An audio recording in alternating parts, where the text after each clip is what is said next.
Dios les bendiga, muy buenas tardes ya. Gracias por sintonizarnos. Los que nos sintonizan aquí localmente tienen doble bendición. Los que están aquí de frente tienen doble bendición. Los que están en redes sociales reciban bendiciones y saludos de parte de nosotros. Comunidad Cristiana del Alfarero Tlaquepaque. Estamos en las instalaciones de Porfirio Díaz 43A en San Martín de las Flores de Arriba. Los esperamos y pueden darse una vuelta. Aquí los recibiremos con el amor de Dios y con un fuerte abrazo. Comenzamos nuestra enseñanza el día de hoy. Comenzamos con hemos estado predicando la mayor parte del año con cuestiones que tienen que ver con la unidad. Y la unidad está relacionada con el amor, está relacionada con la esperanza, está relacionada con la misericordia. Y obviamente todo eso proviene de Dios. Porque nosotros solamente recibimos de parte de Dios y reflejamos lo que Dios nos da hacia los demás. Mi forma de ver el amor de Dios, el amor ágape de Dios, es como aquel prisma que vemos en la escuela o que vemos en una portada de un disco de hace muchos años o en algún tipo de sitio de internet. Vemos que viene una línea blanca de luz blanquísima, pasa a través de un prisma que es una especie de cristal o de vidrio y sale un montón de diferentes líneas con diferentes colores. Mi interpretación de esto es: el amor de Dios viene, incide en nosotros, y hablamos del amor, de la misericordia, de la bondad, de la benignidad, de lo que Dios es y cómo nos impregna en algunos de sus atributos y nosotros de manera más imperfecta los reflejamos hacia los demás. La forma más fácil de verlo es el amor. Cuando Dios nos da su amor, ese amor que se ve reflejado en nosotros, entonces cuando nos sentimos amados por Dios, es cuando podemos amar hasta el perro. Sí, o sea, amamos a nuestro esposo o esposa, amamos a nuestros hijos, amamos a nuestros padres, amamos a nuestros hermanos en la carne, amamos a nuestros hermanos en Cristo, amamos a nuestros pastores y hasta a nuestras mascotas. Pero eso es una forma en que el amor déjenme usar la palabra, se manifiesta de maneras diferentes. Y hoy ese amor que permea la iglesia tiene que llevarnos hacia una pequeña ramita de esas líneas de color: la esperanza. Estamos hablando de unión, pero que para que podamos estar unidos necesitamos tener un solo espíritu, necesitamos tener un solo Dios, el mismo, necesitamos tener un mismo bautismo, y estamos nosotros también necesitados de una misma esperanza. Dice el mexicano que la esperanza muere al último, pero debería ser lo que siempre nos mantenga a flote. La esperanza en las promesas de Dios, la esperanza en las promesas de nuestro Señor Jesucristo deberían ser el ancla que sí viene la tormenta y nuestro barquito se mueve y casi se voltea, pero el ancla está firme y no nos permite zozobrar, no nos permite que se hunda el barco. Nos mantiene firmes a pesar de las tormentas. Vamos entonces a predicar de esto que se llama la esperanza y la iglesia y la esperanza activa. Una parte muy importante. Podemos tener esperanza pasiva. Oh, Dios dice que me va a bendecir, que va a derramar, que va a abrir las puertas o las ventanas de los cielos, dice Miqueas, ¿sí? ¿Cierto? Que en Miqueas 3:25, si no me recuerdo, 3:15, no sé si es 15 o 25, que es: pruébenme. Bueno, déjeme ir a la segunda parte. Yo abriré las ventanas de los cielos y derramaré bendiciones sobre ustedes. Ojo, no estoy hablando de que vamos a hablar específicamente del diezmo. No nos tratamos de eso. Hablamos de la segunda parte, de la promesa: derramar las ventanas de los cielos y abrir las ventanas de los cielos, perdóname, y las bendiciones serán derramadas sobre nosotros. ¿Quién no quiere eso? Obviamente yo lo quiero. Yo sí lo quiero. Pero esa es una esperanza de una promesa que requiere acción. Pruébenme, dice el Señor. ¿Cómo lo he de probar al Señor?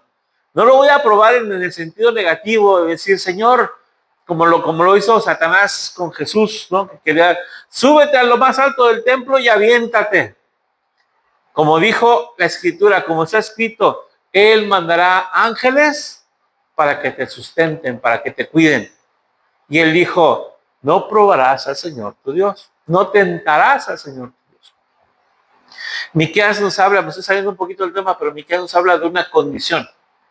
La mayoría de las esperanzas o de las promesas de Dios nos van a generar esperanza, pero cada promesa es condicional. El amor de Dios es incondicional. Él te ama a pesar de ti. Suena chistoso. Él te ama a pesar de ti, hermano, hermana.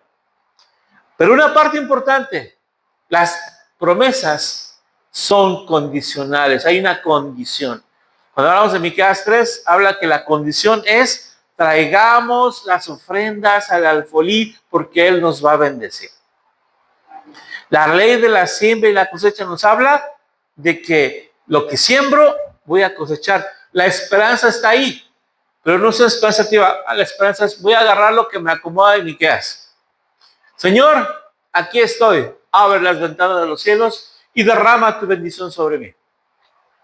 Y perdónenme la expresión idiomática, mejor no la digo. Y mejor me acuesto a descansar, agarro una hamaca, la pongo allá afuera, me recuesto y estoy contemplando el cielo, cómo se mueven las nubes, porque estoy esperando que la bendición venga sobre mí. ¿Va a venir? Esa esperanza es pasiva. Esa esperanza no funciona. Necesitamos poner las manos en el arado. Necesitamos poner las manos a la obra. Necesitamos aprender a servir. Y vamos específicamente al punto. Hebreos 10:23. Voy a hablar del 23 al 25. Vamos a leer juntos. Bueno, ustedes en su Biblia, ¿verdad? Mantengamos firme, sin fluctuar, la profesión de nuestra esperanza. Porque fiel es el que prometió. Ahí está una parte importante. Si fiel es el que prometió, mi esperanza es adecuada. ¿En quién he de creer? Hay una cuestión que estamos viendo por ahí, un documental que salió en Netflix de una persona que dice que es apóstol y que ahorita está en la cárcel en Estados Unidos por abuso. Y de repente los de la televisión o los de Netflix van y hablan con las personas de esa iglesia. Y hay uno que dice, yo sé en quién he creído. Soy bien bíblico, pero ¿en quién he creído? ¿En quién voy a creer? ¿He creído en Jesucristo o he creído en un hombre? En un hombre falible, en un hombre que ya se dimos cuenta que tiene muchas malas mañas. Entonces no creamos en el hombre, creamos en la palabra, creamos en Dios, creamos en Jesús. ¿Sale?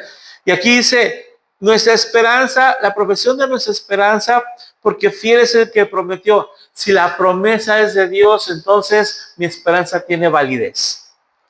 Y considerémonos unos a otros para estimularnos al amor y a las buenas obras. Chequen, amor más obras. Hermano, tírate en la hamaca y aviéntate 8 horas al día tirado en la hamaca contemplando el cielo porque Dios va a derramar. Si yo les digo eso, ¿qué tipo de promesa estoy haciendo? Una promesa falsa. Vamos a la Biblia, veamos las promesas de Dios. Hay una promesa muy interesante. ¿Quién quiere vivir muchos días? Ay, no sé, Señor, pues tú me dices cuántos días son los míos. Entonces dijimos, sí quiero yo sí quiero vivir muchos días, pero me ha tocado ver personitas que desgraciadamente están ancladas a una cama, o que sean cuadraplégicas, o que no se pueden valer por sí mismas. Y yo digo al Señor, Señor, si ese es mi destino, hágase tu voluntad, pero si no, pues permíteme vivir el tiempo que yo te pueda servir, en que yo sea útil para servirte. Entonces, viene la promesa, vivirás, o tus días, tu vida será de largos días. Ah, qué bonita promesa. ¿Quién quiere morir de viejito en cama? Así bien? No, pues yo quisiera morir de viejito, que ya andamos por ahí como pisando la ansia, ¿verdad? Es que la ancianidad. Pero el punto importante, hermanos, es ¿cuál es la condición para esa promesa? Viene en Éxodo. Honra a tu padre y a tu madre para que tu vida sea de largos días. Chequen, hay una promesa, pero hay una condición para la promesa. ¿Sí? Tú serás mi especial tesoro. Serás como la niña de mis ojos, dice Dios. Pero dame la honra que yo necesito, Dios no necesita nuestra honra, perdóname, que yo merezco como tu Dios. Entonces, ahí hay parte importante. Quiero que Dios me vea como la niña de sus ojos, como su especial tesoro, pero estoy en pos de otros dioses. Entonces, ¿cómo puedo yo estar enfocándome en recibir promesas y no honrarle a Dios? Porque las promesas normalmente son condicionales. Entonces, hablamos de ahí, estamos en la parte de las buenas obras. Entonces, la idea es manos a la obra. Esperanza activa requiere acción. No es pasiva nuestra esperanza. No dejando de congregarnos. Hay una parte interesante, como algunos tienen por costumbre, sino exhortándonos, y tanto más cuanto veis que aquel día se acerca. El no dejarse de congregar parece un mandato, pero también es algo que nos conviene. Parte de la esperanza activa. Queremos mantener una esperanza activa, queremos sentir el amor de Dios. El amor de Dios es directo, pero también es indirecto, porque fluye a través de los hermanos en Cristo. Dios ama a nuestros hermanos. Imagínense que de repente cada uno de nosotros trae una luz, un haz de luz de parte de Dios, y de repente nosotros estamos iluminando con el amor reflejado de Dios hacia los demás. ¿Les ha pasado que llegan a algún lado en donde dice, ¿eres cristiano? Sí, yo también. Y te da un abrazo y el apapacho está ahí como, ¡ay, qué bonito! Por ejemplo, la mamá de nuestro hermano Jorge, de repente cuando tenemos la oportunidad de vernos, dice, ¡ay, qué hermoso sentir el abrazo de un cristiano! ¿Por qué lo dice? Pues porque el amor de Dios está reflejado en ese abrazo. Porque ese amor, ese abrazo no viene de parte del hombre, viene de parte de Dios. Porque el amor de Dios reflejado en un cristiano va a hacer que tú te sientas amado también. Entonces, ahí está Hebreos. Importante lo que estamos platicando un poquito. Imaginemos un barco, en este caso, en medio de una tormenta. Ya platicamos un poquito. Azotado por olas gigantes. Lo vamos a poner así como cuando veíamos Chabelo, ¿no? Que estaba hablando de la radionovela. Y vientos contrarios. La tripulación está cansada de bregar contra la corriente, con miedo, y sus fuerzas se están agotando. De pronto, en el horizonte se enciende un faro, una luz firme que no se apaga, y esa luz les recuerda que no están a la deriva, que hay un destino seguro al cual pueden llegar. Como un faro que guía barcos en la tormenta, la iglesia debe ser esa luz de esperanza en tiempos de oscuridad y de maldad creciente. ¿Por qué hablamos de esto? Porque vivimos días de maldad, hermanos. Y esos días implica que la maldad se está multiplicando. No es una sensación. Hay estadísticas, hay números, hay valores específicos, hay cifras que nos dicen estamos en medio de una tormenta de maldad. Por ejemplo, vamos a hablar solamente de Jalisco y de México. Hablemos de México. A nivel nacional, delitos totales. Subieron, esas son cifras de 2023, todavía no tenemos las de 2024, pero o las 25 porque no termina, subieron 16.79% en 2023. Hablando de 31.3 millones de delitos reportados. En un año. No se habla de los no reportados. La cifra más alta de los últimos 5 años previos. Delitos de alto impacto también muestran focos rojos. ¿Cuáles son esos de alto impacto? Secuestros, homicidios, homicidios dolosos, personas que han sido heridas por arma blanca, por arma de fuego, o incluso algunas cosas todavía más complicadas, como las fincas que han encontrado aquí en Jalisco, ¿no? En donde hay personas en donde aparentemente fueron cremadas y cosas por el estilo. Hablamos de homicidios, robos, extorsiones, violencia de género y obviamente cuestiones que tienen que ver con el crimen organizado. En Jalisco, la percepción ciudadana, según la encuesta nacional de victimización y percepción sobre la seguridad pública, wow, ese sí es en 2024, un porcentaje considerable de la población mayor de 18 años identifica que los homicidios y otros delitos se perciben como una amenaza constante en los alrededores de su vivienda. Ya no hablemos en la colonia de al lado, en las casas aledañas. Hay una percepción de que eso está incrementándose. Más datos concisos y concretos en Jalisco. 2022, 117,098 hogares fueron víctimas de vandalismo. 4.6% del total de los hogares de Jalisco. Casi 5 de cada 100 hogares fueron vandalizados en 2022. Estas cifras señalarían que Jalisco está por abajo del promedio en ese tipo de cuestiones. Pero no hay seguridad. Vamos a hablar de desaparecidos. La cuestión, el registro estatal de personas desaparecidas. En el 31 de marzo de 2025 se reportaron 15,534 personas cuyo paradero se desconoce, de los cuales 13,745 son varones y casi 1,800 son mujeres. ¿En dónde estamos? Estos números son terribles y nos indican efectivamente la maldad se está multiplicando, y déjenme, lo voy a poner un extra, se está multiplicando exponencialmente. No se está multiplicando por 2, está creciendo de una manera alarmante. Entonces, hermanos, estamos ante una tormenta de maldad. Delincuencia en ascenso, violencia creciente, inseguridad percibida, vandalismo en los hogares. Y eso golpea a las personas donde más importa. En nuestra casa, en la calle donde vivimos, en la convivencia con nuestros vecinos. Panorama oscuro, ¿verdad?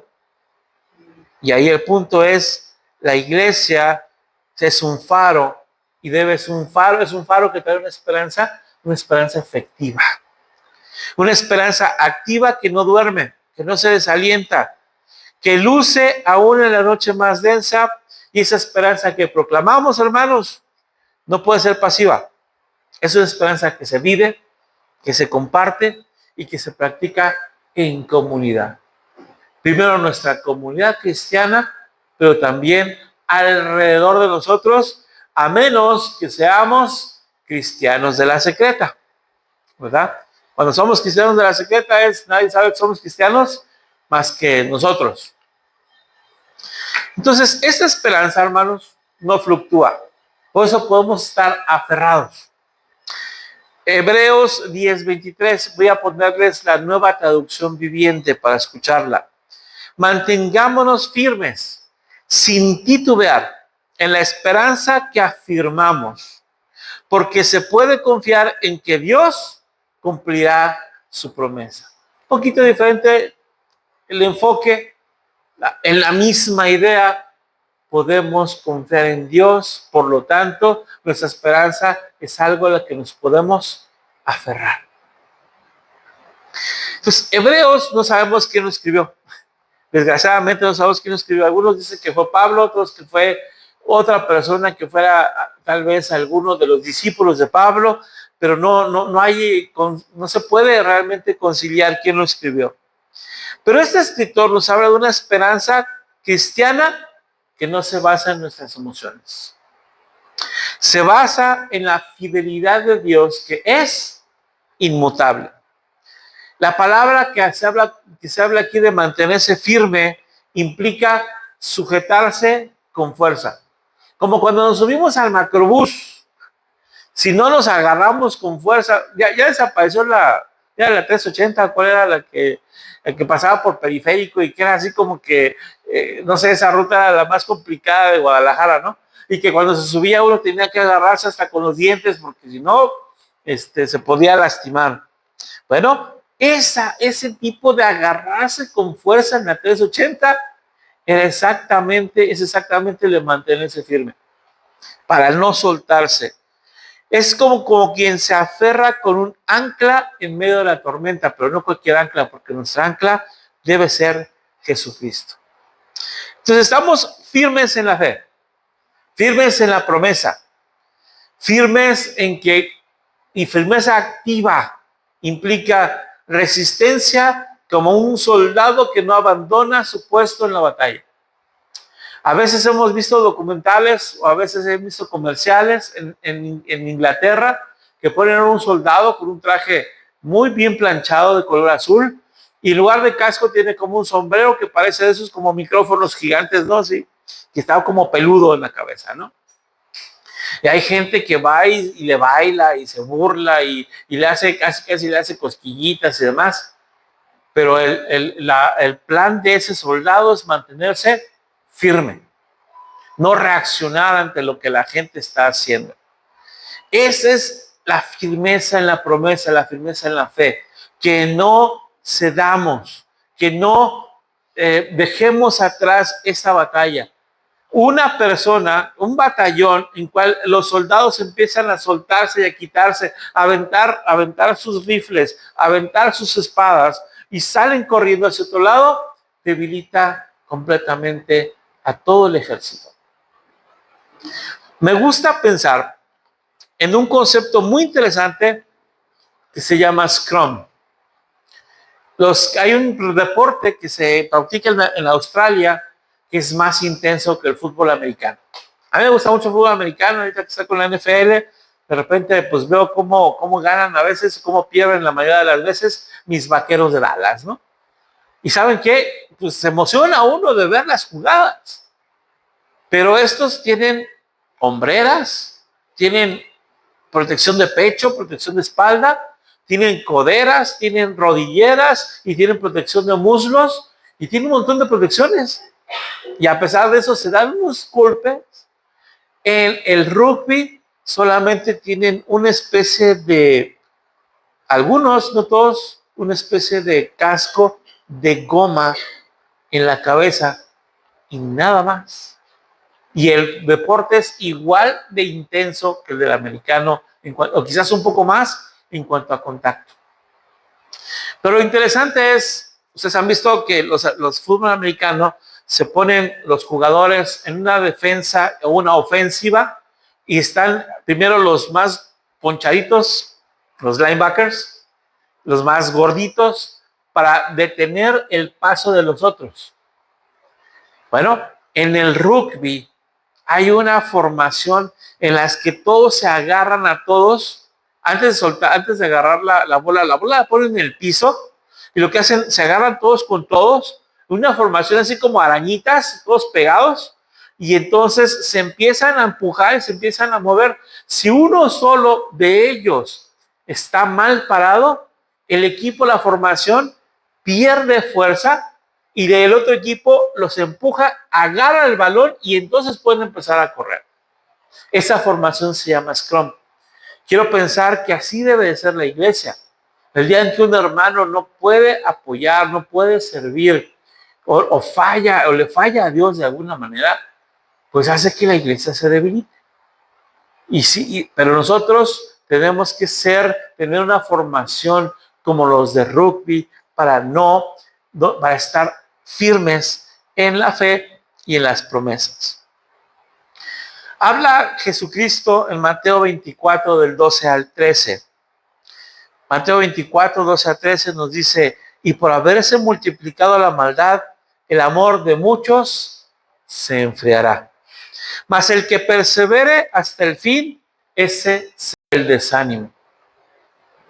Duda o desánimo. Bien, firmes en la fe significa firmes en la promesa. Nuestra esperanza no está en la economía. Nuestra esperanza no está en lo que está, o las aranceles, o la falta de aranceles.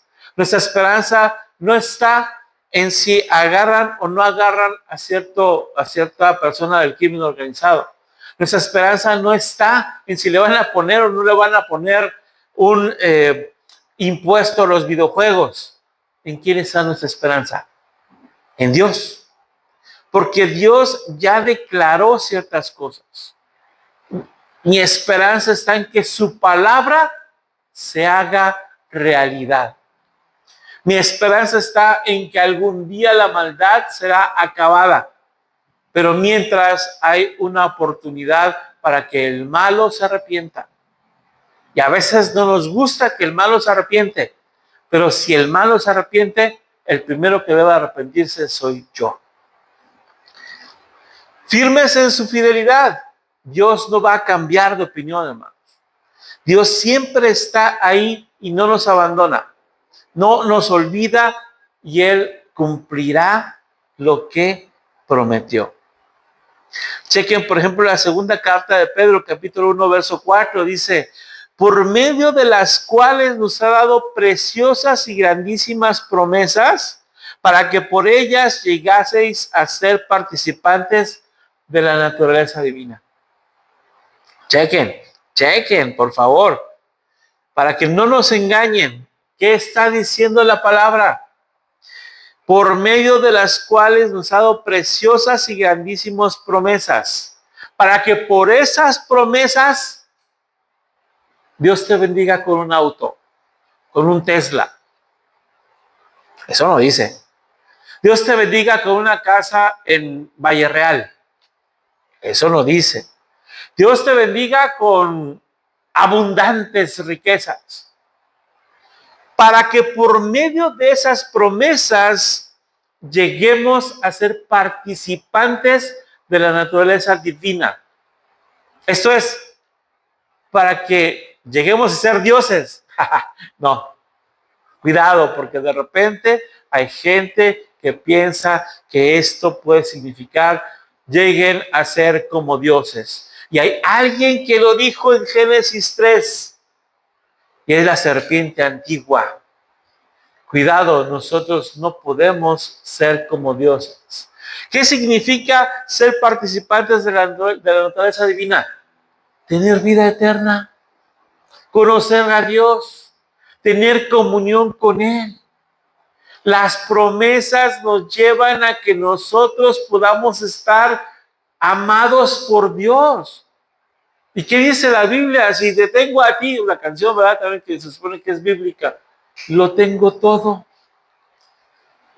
Si lo tengo todo, ¿qué me falta? ¿Por qué me deprimo? ¿Por qué me apachurro? Porque no estoy aferrando a la promesa. Porque estoy olvidando la promesa. Porque estoy perdiendo de vista la verdadera promesa. Llegar a participar de su mesa. Llegar a estar conviviendo con Dios. Llegar a estar en comunión con Él. Eso es lo que perdemos. Porque cuando nosotros nos centremos en la comunión con Dios, en su naturaleza divina, estamos poniendo primero al reino de Dios. Y dice Jesús que el que pone primero al reino de Dios, entonces lo demás le será agregado, añadido. Pero nos estamos enfocando en la añadidura y nos perdemos de la bendición más grande. Señor, es que tengo mucha necesidad, necesito dinero para arreglar el carro, necesito dinero para arreglar la casa, necesito dinero para pagar la renta, necesito... Eso es añadidura. Si nosotros llegásemos a ser participantes de la naturaleza divina, entonces habla de que sus promesas son como un contrato celestial, que nos da certeza en medio de nuestra escasez. El problema es que a veces Dios nos da en abundancia y nos olvidamos de Dios. Si Dios me da en abundancia, no me debo olvidar de Dios. Tampoco debo de olvidarme del pobre, y mucho menos olvidarme de aquella otra persona que también necesita de Dios, como yo lo he necesitado mucho tiempo. Carlos Spurgeon decía una cosa muy poderosa. ¿Quién es un cristiano que está evangelizando a alguien? ¿Es solamente un mendigo que le está diciendo a otro mendigo dónde hay pan? Y un superpan, el pan de vida. Entonces, estamos ahí específicamente hablando de esto, hermanos. Entonces, recordemos que hay, en esencia, el punto de que Dios no nos miente. Dios es fiel. Su fidelidad se basa en que Dios no puede mentir. Podemos decir, ¿hay algo que Dios no puede hacer? Efectivamente sí, no puede mentir. Porque mentir, que Dios dijera una mentira, atentaría contra su santidad. En Isaías vemos que los querubines dicen santo, santo, santo. ¿Cómo podría ser santo, santo, santo un Dios que miente? Eso no es posible, eso no se puede tomar. Entonces el fundamento último de nuestra esperanza, hermanos, no son nuestras fuerzas, no es nuestro conocimiento, no es nuestra inteligencia, no es el bonito rostro de algunos, porque no todos tenemos bonito rostro, algunos tienen bonito rostro, otros no, sino la fidelidad de Dios. El día que encontremos y que digamos, pongámoslo, si a alguien le gustan los mantras, no se los recomiendo, pero si a alguien le gustan los mantras, utilice esta frase, porque Dios es fiel y ese Dios fiel es el que prometió. Cuando yo tengo un problema o cuando yo tenga un problema, Dios es fiel. Cuando tengo una falta de esperanza, Dios es fiel. Cuando tenga la cuestión de que me estoy peleando con mi pareja, Dios es fiel. Porque Dios nos puede restaurar. Números 23:19 dice, Dios no es hombre para que mienta, ni hijo de hombre para que se arrepienta. Él dijo y no lo hará. Él habló y no lo ejecutará. Nos habla de que Dios es fiel. Sí, parece haber una contradicción en otra cuando por ahí, por ejemplo, Dios vio que la maldad se estaba multiplicando y de repente mandó un diluvio. Y antes de mandar el diluvio puso a Noé y le dijo que construyera un arca. Y antes de construir el arca, dice la Biblia, que Dios como que se arrepintió de haber creado al hombre. Pero la traducción directa no refleja lo que Dios estaba queriendo decir. A Dios le dolió profundamente en su corazón haber creado un hombre que esperaba que fuese fiel y se volvió en pos de dioses ajenos.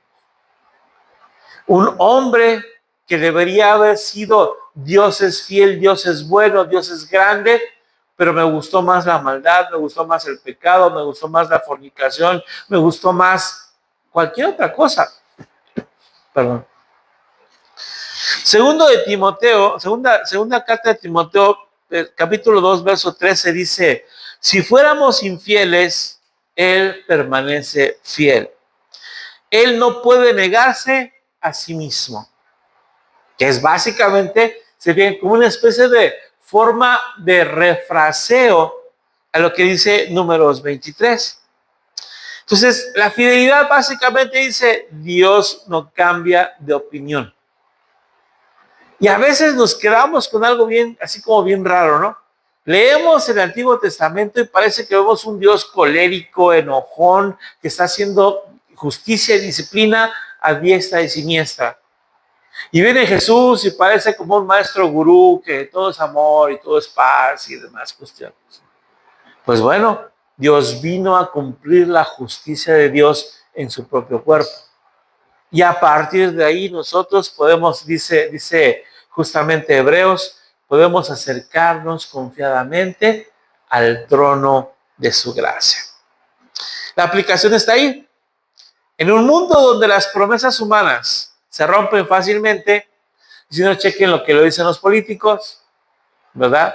Chequen las cifras de que hablan de crecimiento y hablan de que de repente se enoja el señor presidente porque de repente le dicen que en este país el empleo no está subiendo, sino está bajando. ¿Por qué está bajando? Primero que nada, están deportando a miles de personas indocumentadas que tienen un trabajo que los americanos no quieren hacer. Un americano ya se acostumbró a estar en su rollo hipster, en su oficinita con su cafecito, por internet, trabajando en casa. Y pues seamos honestos, el algodón, el trigo, el sorgo, el maíz, la naranja, la uva, la manzana, no se cosechan solos. Y el 90% de la fuerza laboral que está haciendo ese trabajo son indocumentados, mal pagados, sin seguro, explotados y les estorban porque son bad hombres, dice por ahí cierta persona. Entonces, nuestra esperanza no puede fluctuar, hermanos. No debe fluctuar. Debemos, dice el Hebreos 10:24, considerémonos unos a otros para estimularnos al amor y a las buenas obras. Esa es la Nueva Traducción Viviente. Considerémonos unos a otros. ¿Para qué? Para el amor y para las buenas obras. Significa que el cristiano no puede vivir en soledad. Dicen los sociólogos que el hombre no puede vivir solo.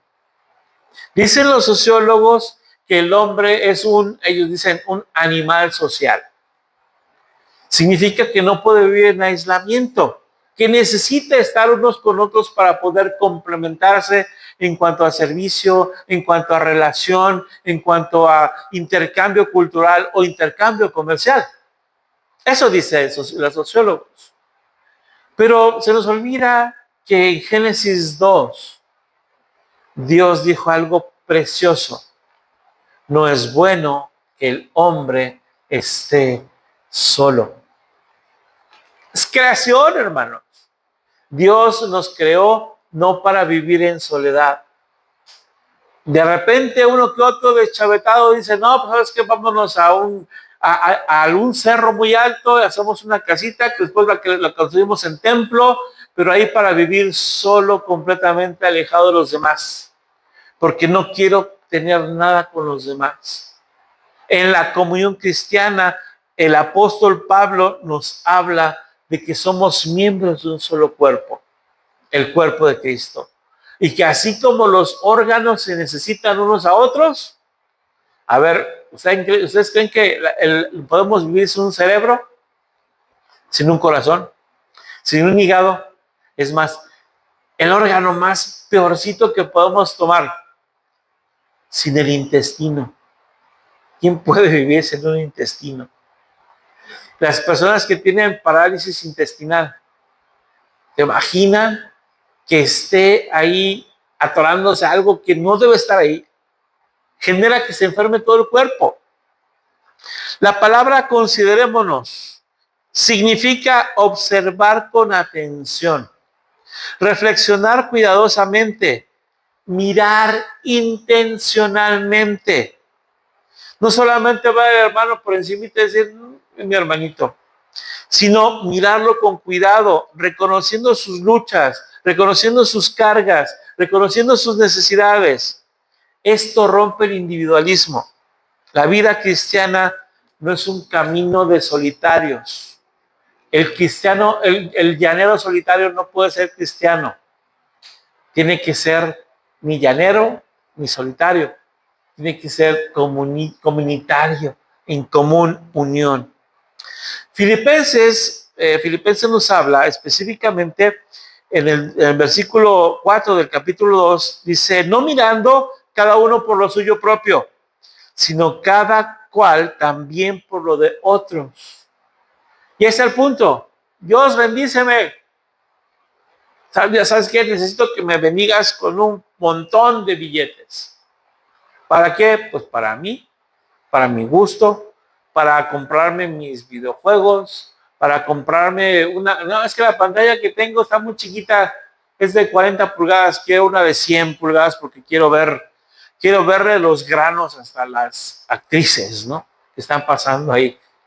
No sé si les pasó, pero cuando pasamos de la televisión estándar a la televisión de alta definición, de repente nos dijimos, ¿en serio? Esa mujer que era como la más hermosa de todas las mujeres mexicanas, de repente se le ven los barritos y los granitos y las imperfecciones de la cara. No puede ser.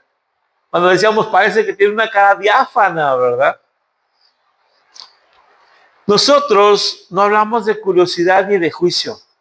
Dice observarnos con atención, estimularnos al amor. ¿Cómo estimulamos a alguien al amor, hermanos? ¿Alguna idea? Proveyéndoles amor a los demás. Si yo quiero que alguien sea amoroso, yo tengo que llegar con amor. Algo que se me hace muy interesante es que en algún momento determinado llegaba yo, vamos, de las iglesias en donde hemos estado, la iglesia donde estamos, donde estábamos nosotros congregándonos, era una iglesia de muy buen nivel de apapacho. No significa que te apapacho para acá lo que quieras, no. Pero que llegábamos y dábamos un abrazo sincero y amoroso a nuestro hermano. Y de repente algunos que yo abrazaba así como que se ponían así, ahí como que, ¿qué es esto? ¿De qué se trata?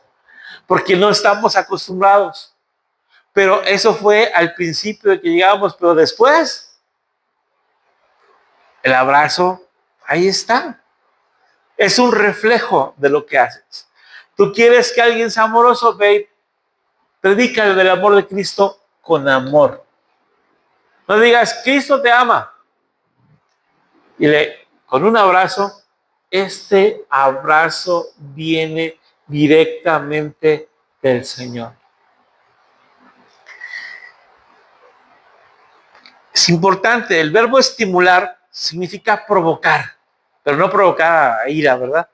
Incitar e incluso despertar con intensidad. Es una palabra intensa, fuerte, pero transmite idea de que no nos quedamos pasivos, sino movemos al hermano en amor. No se trata de agarrar y darle el clásico, en mi rancho le llaman mazapanazo, agarrar con la mano y si el hermano está ya como empezando a cabecear, le hacemos así. No, con amor, con un abrazo, con un susurro dulce, yo sé que Dios te habla en sueños, no pasa nada. Y a veces uno como predicador, si a Pablo se le dormía un cuate, que el Eutico, que se cayó y se mató, pero Señor, nada más si este hermano que se está durmiendo, no permites que se me caiga, ¿verdad? Juan 13:35, chequen, en esto conocerán todos que son mis discípulos. ¿Cuál? Si tuvieran amor los unos por los otros. Y cuando de repente vamos a otra ciudad y conocemos a otro cristiano, el amor en Cristo que tenemos brota y abrazo y apapacho. Me acuerdo que en cierta ocasión un amigo pastor saludó a mi esposa, clásico besito, saluda a mi hija, y cuando va a saludar a mi hijo ya le iba a dar su beso. Y dice, espérate. Ay, sí es cierto. Pero no te preocupes, hermano. Tomamos como ósculo santo, no tiene nada que ver, no tiene nada de malo, ¿verdad? Digamos, en otros países es difícil para nosotros. Platicábamos en el instituto que había un hermano que dice, no, no, no, a mí no me vengas con tus bañas. Pero en otros países en donde se besan hasta en la boca. En los países árabes se besan hasta 3 veces en el cachete, hombre con hombre. Y en algunos lugares de Rusia, el abrazo va con un beso de boca. Para nosotros es como terrible, pero para ellos es normal. Pero para el cristiano, darle un buen abrazo e incluso el besito que le dábamos a papá cuando éramos niños es un ósculo santo, es un beso santificado. El amor no es un sentimiento, hermanos, acción intencional. Tiene que ver con perdonar, con servir, con soportar, con animar, con corregir, con ternura. Y ahí es donde fallamos. De repente la gente agarra el púlpito para decir, a ver, cristianoides, hagan esto. Ay, qué feo se escucha que te avienten un cristianazo, una profetada o un bibliazo desde acá arriba, ¿verdad? La corrección tiene que ser en ternura. Primera Juan 3:18, hijitos míos, no amemos de palabra ni de lengua, sino de hecho y en verdad. Cuando nosotros, hermanos, nos estimulamos al amor, con amor, la iglesia se convierte en un taller de gracia, donde el amor no es una teoría, sino una práctica cotidiana, una práctica diaria. Y el primer taller de gracia debería ser nuestra casa. A veces pensamos, ¿por qué mi hijo no se quiere convertir? ¿Por qué mi hijo no quiere saber nada de la iglesia? La pregunta es, ¿le estoy predicando con amor? ¿Lo estoy amando en la expresión en que Cristo me amó a mí? ¿Me estoy sirviendo? Porque estoy reflejando el amor de Cristo en mi carácter. Porque si no lo estoy haciendo, no lo estoy atrayendo. ¿Qué dice la Biblia? Vamos a ponernos zapatillos. Dios nos atrae con sogas de amor. Pues no, ¿verdad? Ni que fuéramos animales, pues sacaron un soga, la soga que yo conozco es más o menos algo de ese tamaño, de ese calibre, que sí es un lazote, pero grandote, con el que amarran barcos y demás. Pero imagínense que con eso nos agarraran, nos aventaran y nos jalaran. Pues ni que fuéramos caballos. Es más, ni siquiera los lazos de los caballos, que son un poco más delgados, no sirven para eso. Cuando Dios habla en su palabra de que nos trae con cuerdas de amor, no con lazos, con cuerdas de amor, está hablando de algo muy delicado. Que cuando te sientes lazado por Dios, pequeño jaloncito, pequeño pasito, pequeño jaloncito, paso a paso, Dios nos está manifestando su amor. Y el tercer punto son buenas obras. ¿Qué significa buenas obras? El amor verdadero tiene una acción concreta, buenas obras. ¿Qué significa las buenas obras? Veamos lo que dice Efesios 2:10. Porque somos hechura suya. Dios nos manufacturó. Creados en Cristo Jesús para buenas obras. ¿Para qué fuimos creados? Pues para hacer lo que queramos, ¿verdad? Para emborracharnos todos los días, para drogarnos todos los días, para contar a ver con cuántas mujeres he estado, o para vender cuerpo. No. En Cristo Jesús fuimos creados para buenas obras, las cuales Dios preparó de antemano para que anduviésemos en ellas. Por eso los 10 mandamientos parecen un no, la mayoría son no, no, no. No fornicarás, no mentirás, no matarás, no levantarás falso testimonio, no codiciarás las cosas de tu prójimo. Y otros son el positivo. Ama a tu Dios. Ama al Señor tu Dios con toda tu fuerza, con toda tu alma, con toda tu mente. No tendrás dioses ajenos delante de Él. Esas buenas obras son para que tengamos una armonía y digamos, son hijos de Dios. ¿Un hijo de Dios robando? ¿Un hijo de Dios fornicando? ¿Un hijo de Dios engañando a su mujer con otra mujer de la congregación? ¿En qué cabeza cabe eso, hermanos? Que haya una persona que se diga pastor a sí mismo, que se haya levantado a sí mismo como pastor y que su esposa lo sigue trabajando y que la engañe con una mujer de la misma congregación. Por favor. Hay algunas personas que han caído en ese tipo de cosas. Se hablaba de una persona que escribió muchos libros, voy a decir el nombre porque ya falleció, se llamaba Rabí Zacarías, tenía muy buenos libros muy interesantes, y él hablaba mucho de Dios. De hecho, por ejemplo, era una apologeta muy fuerte porque él escribe un libro que se llama Jesús entre otros dioses. Y hace la comparativa entre Jesús y los dioses hindúes paganos. Y él cae en fornicación. Tiene problemas de la espalda y su fundación crea una serie de lugares, una serie de salones de masaje terapéutico en varios lugares en Asia, entre ellos Tailandia. Y de repente se filtra que él se daba sus vueltas a Tailandia muy seguidito para que recibiera sus masajes, pero los masajes tenían otro tipo de intenciones. Pero el tipo vivía en Estados Unidos y viajaba a Tailandia a hacer sus cosas feas.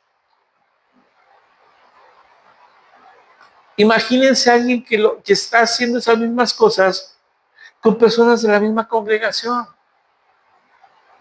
¿Cuál sería nuestro pensamiento directo? Yo diría, de una manera muy cruda, hijo de su padre el diablo. Está mintiéndole a Dios en su propia casa. Debemos de tener un poquito de conciencia. Debemos de tener un poquito de temor de Dios. No puede ser que en la propia casa de Dios esté haciendo ese tipo de cosas. Y ahí entonces esas no son buenas obras. Nos han hecho, hermanos, una parte importante. El amor verdadero produce un fruto específico y concreto, buenas obras. El amor y las obras son cosas complementarias. Santiago decía, muéstrame tu fe para mostrarte mis obras. Que tu fe, que tus obras hablen de tu fe, en otras palabras. Y aquí estamos hablando que en Hebreos el amor no puede ser separado de buenas obras. Si las obras que hacemos vienen por amor, y por un amor que ya fue inducido por Dios, las buenas obras se van a ver. Conozco personas que fueron drogadictos, que Dios los sacó de la drogadicción y se convirtieron en pastores. ¿Y qué están haciendo? Centros de rehabilitación para personas que están en las drogas. Esa es la parte importante. Conozco personas alcohólicas que Dios los sacó del alcoholismo. ¿Y qué están haciendo? Pues están dirigiendo grupos antialcohol, grupos de alcohólicos anónimos, pero vamos a hacerlo así, exalcohólicos anónimos cristianos. Déjenme decir una tontería, perdón. Santiago 2:7. Así también la fe, si no tiene buenas obras, es muerta en sí misma.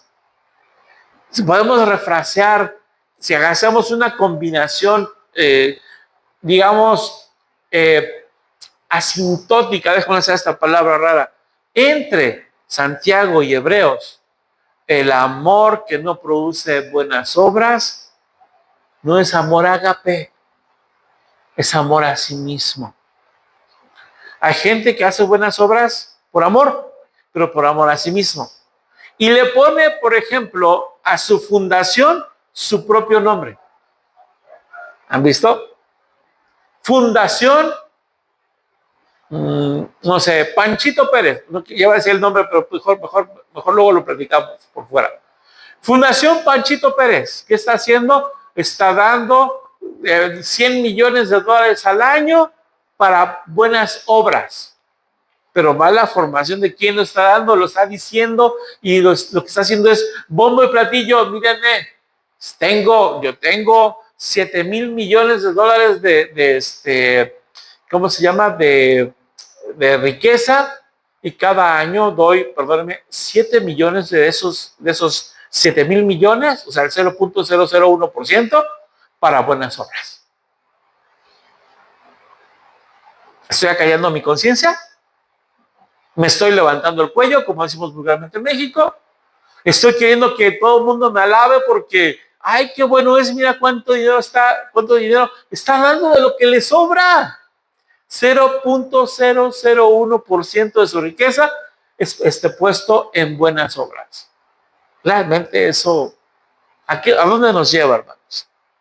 En resumen, de esos puntos que estamos viendo, Hebreos del 10:24 nos lleva o nos recuerda que la esperanza se vive en comunidad. Tengo una esperanza y mi esperanza desfallece.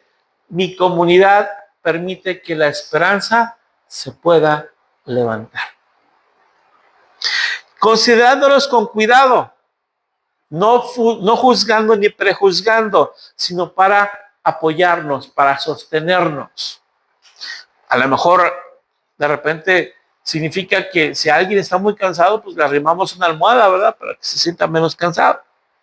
Estimulándonos al amor, provocándonos a amar más, incluso cuando eso cuesta. ¿Nos cuesta amar? Claro.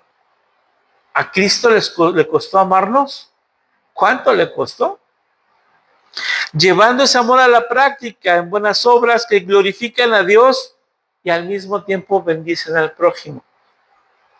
Dicen por ahí que no sepa tu mano derecha lo que está haciendo tu izquierda. Y si hemos de soltar y hemos de dar y hemos de bendecir, es para que Dios sea glorificado. La iglesia, entonces, hermanos, no puede ser un grupo pasivo. Tiene que ser un cuerpo activo. Tiene que vivir y reflejar la esperanza de Cristo en amor y en acción. Gálatas 6:2 nos dice: sobrelleven los unos las cargas de los otros y así cumplirán la ley de Cristo. O sea, cuando llegamos al cuerpo, todos cargamos las cargas de todos para ayudar al hermano a que sus cargas sean menores. No se trata de ser un club social, no se trata de ser un grupo de ayuda, de autoapoyo o de apoyo, ¿no? Hola, me llamo Amado, soy un pecador. Hola, Amado, ¿verdad? Así como si estuviéramos en el grupo de Alcohólicos Anónimos. Y muchas veces pensamos que eso de los alcohólicos no es para nosotros.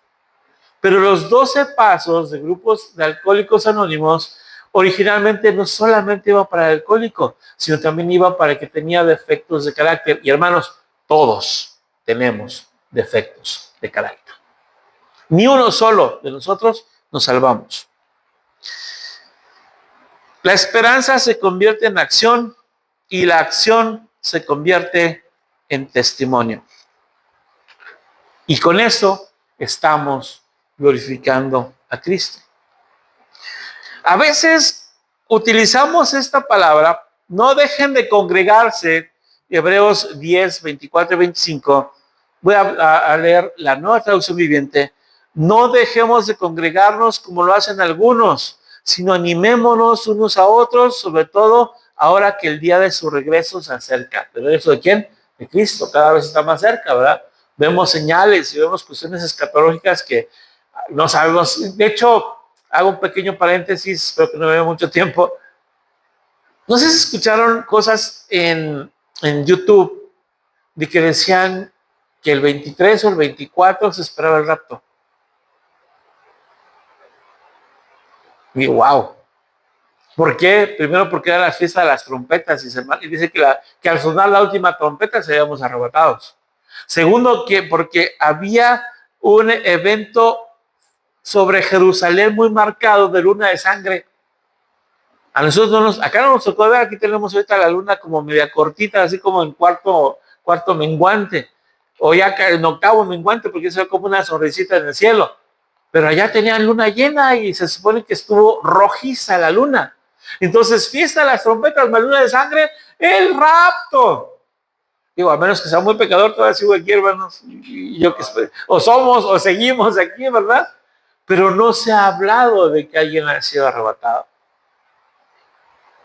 Algunos dicen que, bueno, que hay una gran paradoja que va a haber de que los libros van a decir, los periódicos van a decir, millones han desaparecido. Y algunos dijeron, se los llevaron los ovnis. Cierro paréntesis, luego platicamos en otra ocasión. Pero entonces el punto aquí, hermanos, es no nos dejemos de congregar. No es un regaño. Muchas iglesias y muchos pastores toman este versículo, ya ves, te lo dije, no te dejes de congregar, por eso te pasa lo que te pasa, ¿por qué te dejas de congregar? Porque no vienes, por eso te enfermas y por eso tienes problemas económicos y por eso tienes problemas maritales y guaraguara. Pero la Biblia es muy clara. Animémonos unos a otros. La palabra la podemos refrasear como no te dejes de congregar, te conviene, porque aquí recibes, número 1, el amor de Dios, número 2, una palabra fresca, número 3, el hecho de que la congregación te apoye en sus oraciones. El verbo no dejando significa no desertar, no abandonar, no renunciar. La exhortación aquí es clara. Abandonar la congregación, abandonar el congregarnos, equivale a descuidar a los otros hermanos. Que no venga yo, estoy descuidando a mi hermano. ¿Se dan cuenta que eso es algo también que me lleva a un concepto de decir, ¿cómo abandono a mi hermano si digo que lo amo? ¿Cómo es posible que eso pueda suceder? En la iglesia primitiva, congregarse era vital. En Hechos 2:42, la iglesia primitiva, las características fundamentales de una iglesia verdadera en Cristo, y perseveraban en la doctrina de los apóstoles, en la comunión unos con otros, en el partimiento del pan y en las oraciones. Tenemos cuestiones importantes. Doctrina, tenemos partimiento del pan, que es la Santa Cena, comunión, que es sostenimiento mutuo, y oraciones, que tienen que ver con intercesión. Cuando intercedemos, hermanitos, una parte muy importante significa yo soy el que más me veo beneficiado. Porque cuando estudiamos Efesios 6 y hablamos de la armadura de Dios, nos habla de un yelmo, nos habla de un yelmo casco, nos habla de un calzado, nos habla del cinto, nos habla de la pechera, nos habla incluso de la espada. ¿Cómo me pongo la armadura? Viene una conjunción importante, por medio de, que a veces la dejamos fuera, pero cuando dices, ponte toda la armadura del Espíritu, ponte esto, por medio de la oración en intercesión por los santos. Parafraseando. El día que yo oro por los demás, quien más está fortaleciendo espiritualmente soy yo. Y Dios nos otorga un poder, un dynamis o dinamis, de donde viene la palabra dinamita. Entonces, mi oración es, Señor, permíteme ponerme por medio de esta oración intercesora toda la armadura tuya, la armadura de Dios. ¿Para qué? Para que me ayudes con tu poder para dinamitar las obras del enemigo, para dinamitar los dardos de fuego en contra de mis hermanos. Congregarse, perdón, no solo es asistir a un templo, es vivir una comunidad donde Cristo se hace presente. ¿Se acuerdan? Ahí donde estoy yo, Ahí donde están 2 o 3 congregados en mi nombre, estoy yo. Aplicación: cuando dejamos de congregarnos, perdemos calor espiritual. Como un carbón que se apaga si se separa del fuego. La congregación es el espacio donde la fe se alimenta y la esperanza se fortalece. Esa es la parte de congregación. ¿Para qué nos congregamos? Para exhortarnos en amor. Porque de repente vamos con, a ver, hermano, esto, y esto, y esto, y esto, y esto, y esto. Y agarramos la Biblia y 3 o 4 bibliazos. Y no se enoje porque lo estoy exhortando. Me recuerda a mi mamá cuando agarraba la chancla. Te estoy educando para que no seas un mal hombre el día de mañana. No, la exhortación es el amor. No sé si se acuerdan de lo que platicábamos en Corintios 5, si no me recuerdo. Cuando dice que tenemos el ministerio de la reconciliación. Y el mismo Pablo les dice: te ruego por las misericordias de Cristo que te reconcilies con Dios. Qué diferente puede ser que hagamos: te ruego por la misericordia de Cristo que te alejes de las drogas. Te ruego por las misericordias de Cristo que niegues a ti mismo en pos de la pornografía. Te ruego por las misericordias de Cristo que te reconcilies con tu esposo o con tu esposa. Qué diferente sea a que nos agarremos a bibliazos, ¿verdad? Te ruego por las misericordias de Cristo que, como dice la Biblia, seas una mujer prudente que se vista correctamente. A decirle: esa minifalda no le gusta a Dios. Ay, somos expertos en lo que le gusta y no le gusta a Dios. Pero la pregunta es: veamos en el espejo y digamos: Señor, muéstrame que no te gusta de mí. Porque eso no lo hacemos. Y una parte importante, hablamos de la parte de exhortación. Primera Tesalonicenses 5:11. Por lo cual, anímense unos a otros y edifíquense unos a otros. Oye, pero exhortación no significaba agarrarnos a bibliazos. No, exhortación está ahí. Anímense unos a otros. Es una exhortación positiva. Edifíquense unos a otros. Una exhortación para crecimiento. Crezcamos en comunidad. Por eso lo que está haciendo mi esposa con las mujeres, que los hombres lo hemos dejado, que necesitamos hacerlo, el discipulado es precioso y es fundamental. La exhortación mutua impide que caigamos en desánimo.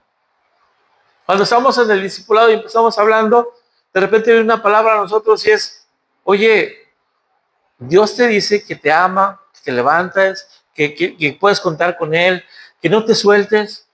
Y de repente, oye, vamos, adelante. También tenemos que hablar del sentido de urgencia. La Biblia dice: aquel día se acerca, el día del Señor, la segunda venida de Cristo. Y la iglesia y el Espíritu dicen a Cristo: Maranata, ven Señor pronto. Romanos 13:11.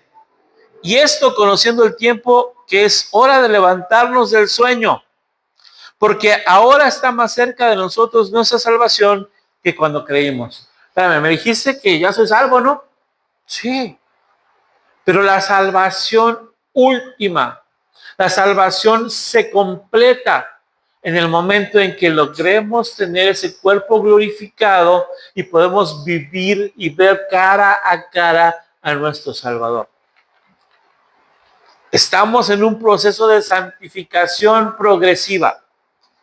Ya no hago lo que hacía hace 5 años, ya no hago lo que hacía el año pasado, porque si lo sigo haciendo, estoy estancado y no estoy santificado.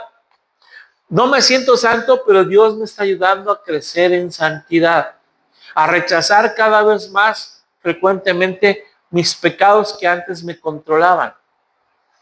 Y ahora nosotros, hermanos, nos habla que ese día se acerca. Cada día está más cerca A ver, voy a decir esto. Cada día que pasa, nos acercamos más a nuestro encuentro con Cristo. Qué impresionante, ¿no? Cada día que pasa, levantamos y decimos, ay, otro día más, ya siento como que los años se me acumularon. A diferente, acaba de pasar un año, acaba de pasar un día, ya es el nuevo día. Gracias, Señor, por este nuevo día, porque un día menos para encontrarme en tu presencia. Ya sea que vengas por nosotros en el rapto, o ya sea que, pues ya me llames a tu presencia, ¿verdad? Recuerden que en resumen, 3 pilares para la esperanza activa de la iglesia es: no dejemos de congregarnos, exhortarnos en amor mutuamente, vivir con sentido de urgencia. No vivamos porque, ¿qué dice el mundo? Vivamos, tomemos, hagamos lo que queramos, el mundo se va a acabar. Nosotros vivamos como para Cristo porque ya está cerca. Jesús prometió, donde están 2 o 3 congregados en mi nombre, ahí estoy en medio de ellos. Mateo 18:20.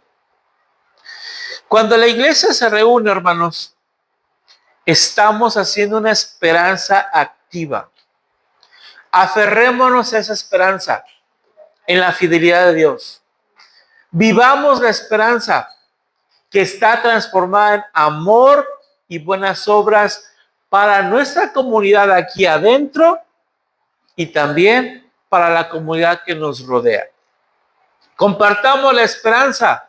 Hablemosle a los demás. Hablemosle a los demás. Como dice aquella canción de Edgar Vida, hay una esperanza para el mundo hoy. En esencia, para cerrar y a manera de conclusión, seamos el faro. Estamos ahorita en medio de un escándalo por una iglesia que se dice evangélica. Acaban de agarrar al varón que está en la cárcel, acaban de agarrar a su mamá también y le están fijando cargos al mismo varón como para meterlo a cadena perpetua. ¿Somos faro o no somos faro? Seguramente lo que está haciendo esta iglesia no parece ser faro, como aquel barco específico en el cual nosotros podemos proyectar una luz. Veamos a los de la comunidad como aquellos que están en el medio de su tormenta, pero que pueden encontrar un faro de esperanza en nuestro Señor Jesucristo. Y nosotros somos el faro para que ellos puedan alcanzar o sean alcanzados por Cristo Jesús. El llamado es muy, muy, muy claro. Aférrate a la esperanza, vive la esperanza, comparte la esperanza, porque Dios es la esperanza, porque Jesús es la esperanza que este mundo necesita. Gracias por su amén, hermano. Vamos a cerrar la transmisión con nuestros queridos hermanos que están siguiéndonos de redes sociales. Recuerden, estamos en la colonia de San Martín de las Flores de Arriba, calle Porfirio Díaz 43A. Aquí los esperamos. Y las peticiones de oración que estamos recibiendo, las estamos mandando a nuestros grupos de oración y también estamos contactando a las personas que están en esas peticiones para orar de una manera muy rápida, de una manera pequeña para ver cómo van. Nos bendecimos en Cristo Jesús. Las peticiones de oración al WhatsApp 33 44 70 15 81. Dios los bendiga y nos vemos pronto. Cuídense mucho.